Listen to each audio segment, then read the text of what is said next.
If you were around in the anime community during the mid to late 2010s, you may have heard of an anime called Shigatsu wa Kimi no Uso, or Your Lie in April, known to be one of the great tearjerkers of the 2010s, at least to me. It's been on my endless backlog for years, and finally in 2026 I decided that it was time to give it a watch. The only thing that I knew about this anime for years was the ending, and it seemed to be one of the biggest points of discussion surrounding it. Heck, I didn't even know it was about music until I began that first episode. So going in with that newfound knowledge, I was curious on how the anime would develop and handle music as an ongoing theme for the use of the protagonist's journey and its greater messages. Instead of going for the more narrative format that I usually do like with my one-shot reviews, I wanted to do a more analytical look at this anime to find out why so many people loved it and the takeaways that I've found through my own viewing. Spoiler warning, obviously. The anime Your Lie in April is an adaptation of the manga series of the same name created by Naoshi Arakawa. The protagonist, Kosei Arima, is a child prodigy pianist, having won several competitions throughout his childhood, until one day where he was unable to play the piano in the middle of a competition. Having his mother pass away sometime before and claiming to no longer be able to hear the notes that he played, Kosei quit the piano for 2 years. In April of his last year of junior high, Kosei met Kaori Miyazono, a violinist who happened to be interested in dating one of his childhood friends. And despite only playing the part of a third wheel, Kaori took interest in Kosei, knowing his background as a pianist, and decided to make him her accompanist. Kosei Arima would finally play the piano once again, with a new friend that gave him the push he needed and showed him why music is worth playing.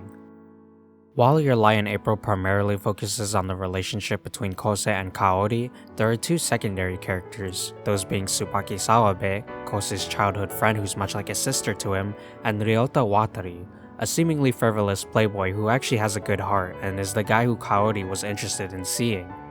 The way that I looked at these characters was sort of like a four-way crossroad, with each character beginning at the center, marking their status quo at the beginning of the story and progressively moving on their own paths as they developed. This visual representation is sort of not accurate because it would imply that their paths get farther from each other the more the story goes on, but every character is intertwined with every other in some way. And of course they are, because this story actually has a love polygon. We'll talk about that later. I particularly like the writing between the four characters because they all bounce off each other pretty well and actually balance or play as a foil to the others. Let's start with the protagonist Kosei Arima. I think his journey is a great coming-of-age story. From a general perspective, Kosei's journey is about finding the passion and reason in playing music again. Something that was once an incredible feat that you've trained yourself to do becoming the thing that brings you misery through the pressure of expectations and, in Kosei's case, the death of his mother, the person who he played for and the person who, in his eyes, only showed him abuse for it. Kosei's mother, Saki, is initially portrayed as somewhat of a villain, a mother who forced Kosei to learn piano scores to perfection through constant physical abuse, not a single off note or the artistic liberty to imbue his own feelings onto the piece. This is what earned Kosei the nickname of the human metronome. Saki's actions are undoubtedly unacceptable, and it reflects the lengths that some people are willing to go to make their children or students the best they can be. From the learner's perspective, they only end up feeling miserable and harmed for messing up, when a teacher is supposed to be a figure that supports you and is willing to work with your mistakes to help you get back up. It's no wonder then that Kosei would go on to hate his mother and music, because it only gave him hardship. While the results of his training may have paid off, his mental and physical scars are long-lasting. To a lot of people, that kind of abuse and expectations are enough to make them want to quit what they're doing. Even if it's something that they may have taken up an interest in, if their process of learning is so toxic, what's the point of finding the fruits of your labor? This can be applied not just to abusive or strict teachers, but also to critics or fans of your own work, regardless of what it is, whether it be writing, art, or even filmmaking. No matter how much you improve every time, there will always be hecklers or those who have high expectations for you to the point where it becomes a detriment.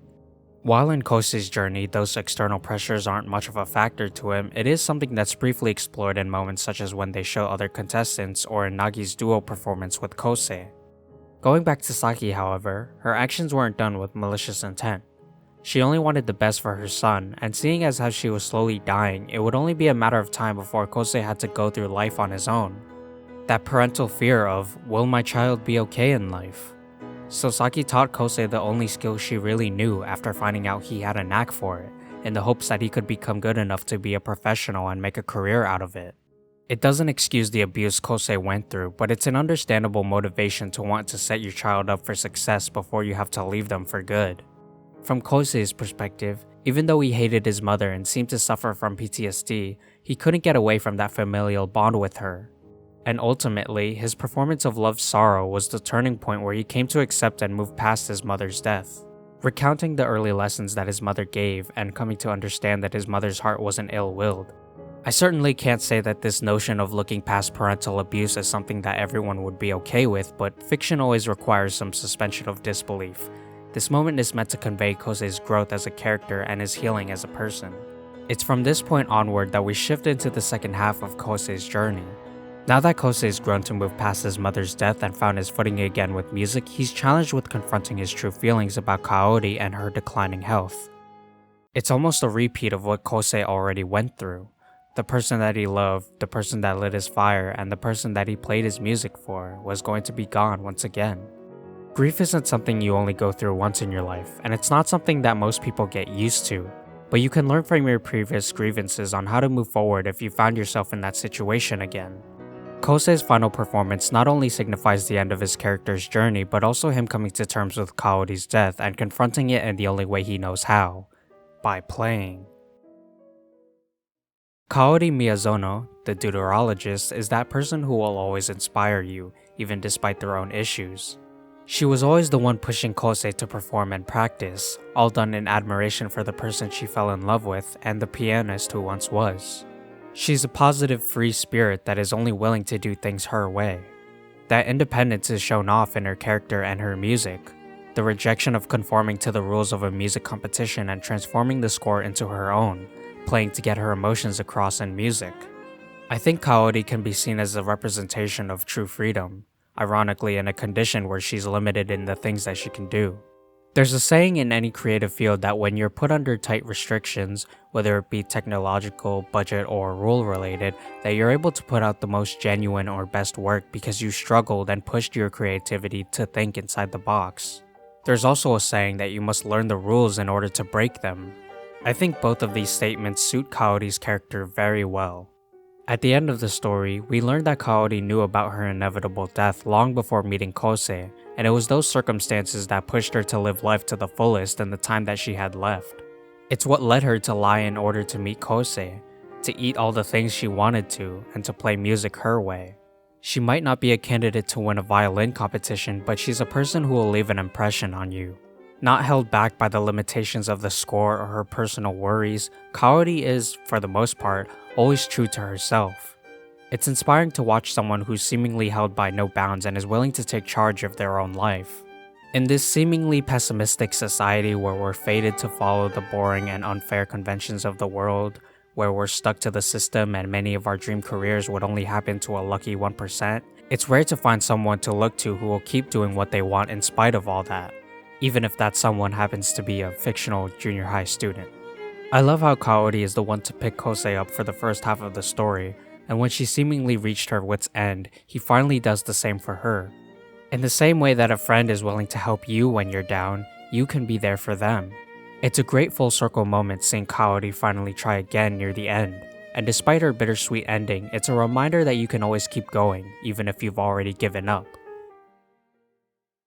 Tsubaki Sawabe is a complicated character for me.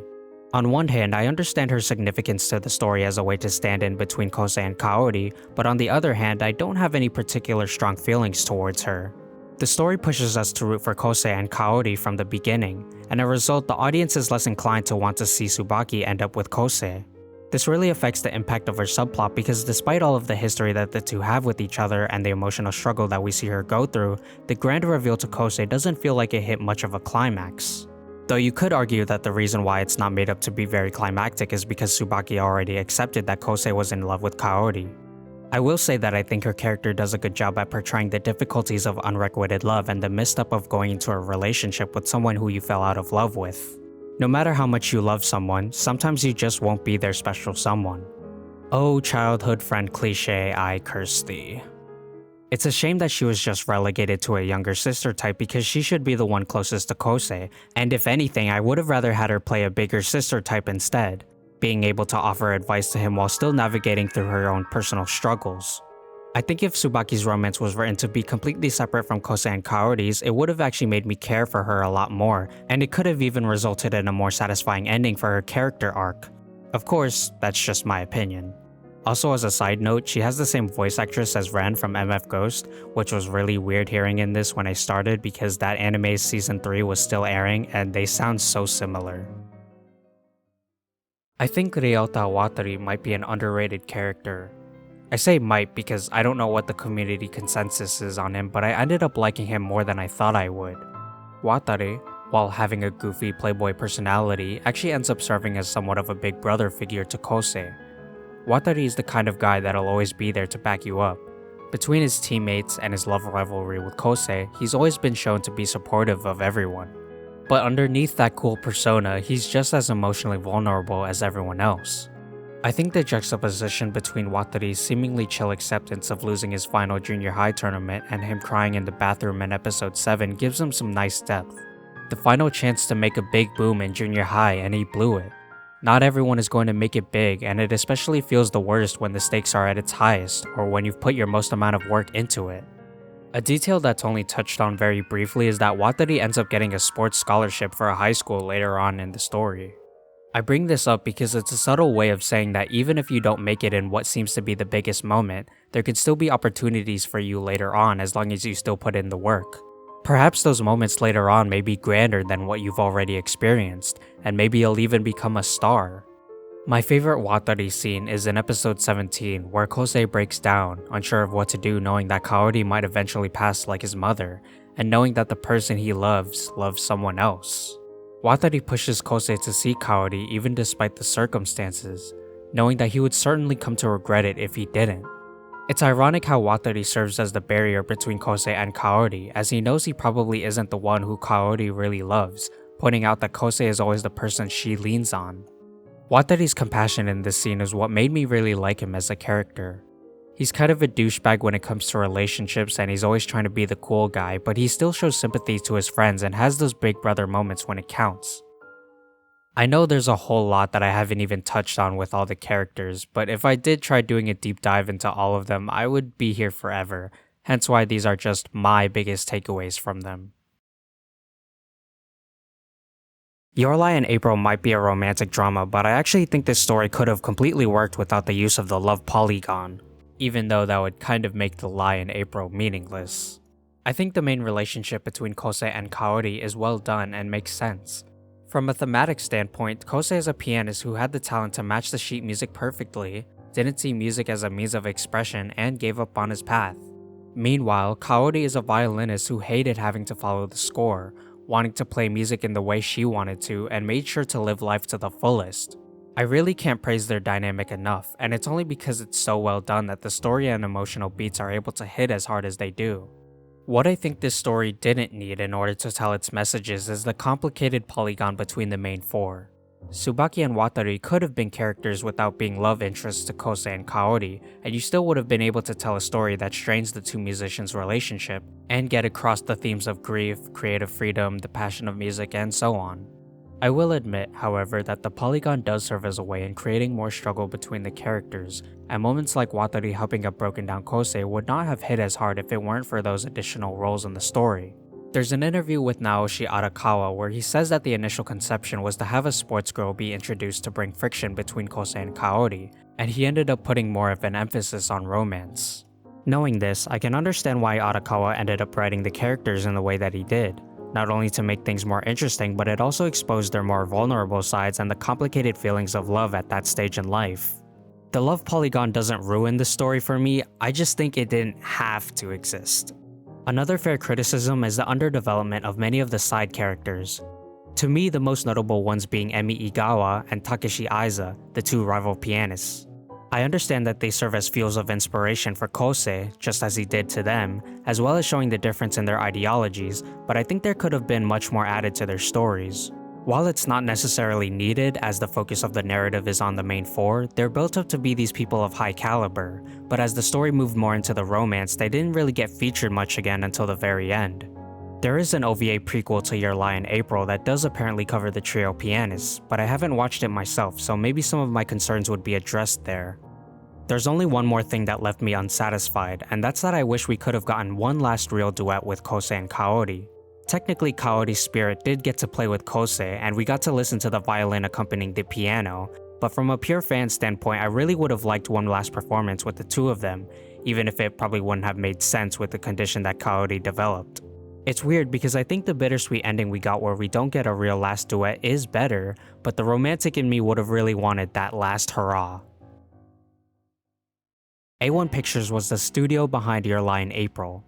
I'm familiar with a few of their works as they're the same studio that was behind animes like Fairy Tail, The Idolmaster, Fate Apocrypha, and Kaguya-sama Love is War.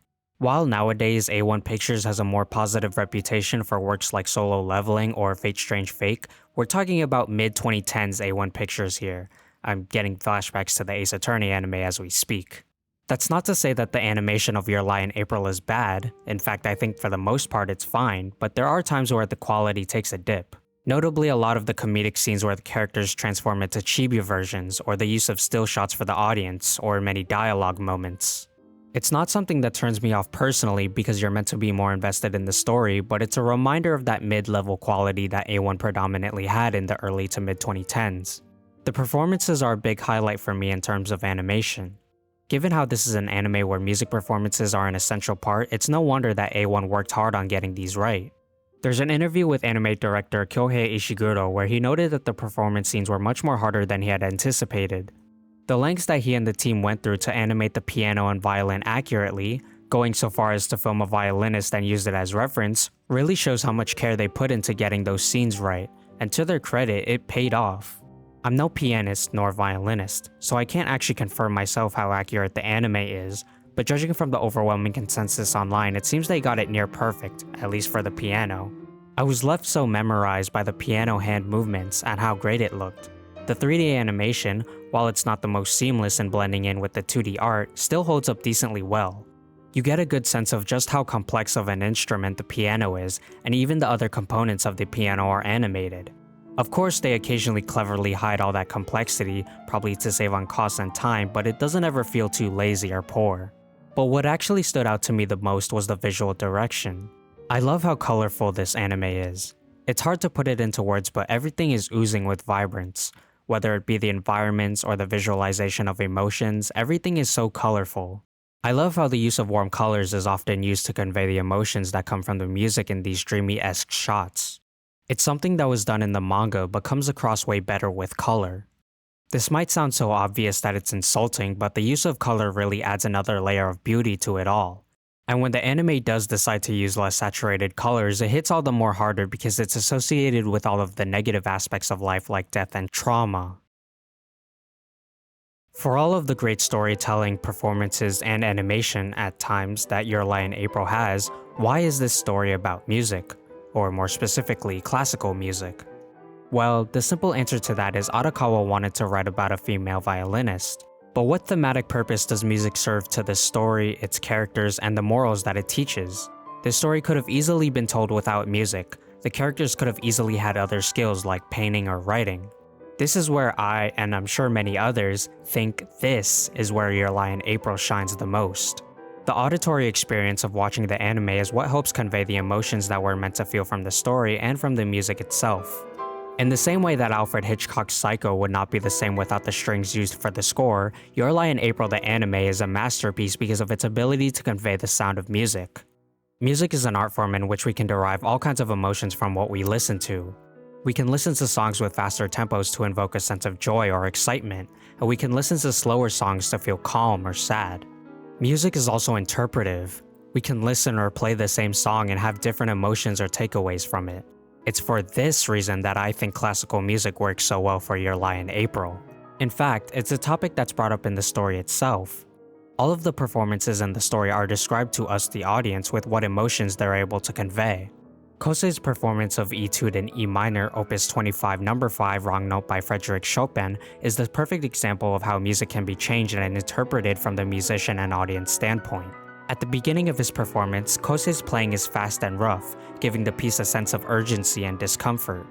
We feel Kosei's inner struggle through his music. His doubt and distress are on full display, even if you were to close your eyes and only listen. As Kosei reattempts the song, after his moment of self-realization, his playing becomes softer and more elegant. It's comforting and more pleasant to listen to, and it reflects Kosei's shift in emotions to admiration. The original scores created by the composers are just notes on paper.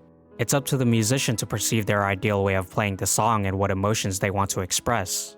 That freedom of classical music is why I believe this genre has a purpose in this story. Not to say that the same can't be said with taking other genres of music and transforming them, but narrative-wise, classical music is arguably more digestible and romantic with a capital R to a general audience more than other genres. Your Lie in April is a great coming-of-age story. It's a story that explores the growth of young adolescents, grief, romance, and the reason to keep pursuing your path, all through the use of music. The trying times of teenage years where everything is complicated but still having to find a way to mature in order to learn how to confront the struggles of the world. The processes of grief and trauma that may leave you scarred but can ultimately help you learn to appreciate your loved ones more and be pushed to live life to the fullest. The trials and tribulations of love that can leave you heartbroken but also help you realize why you love a person so much. If you found an interest or a skill that you're good at, it's up to you to find the purpose of you continuing, because if you don't, that thing might only end up causing hardship.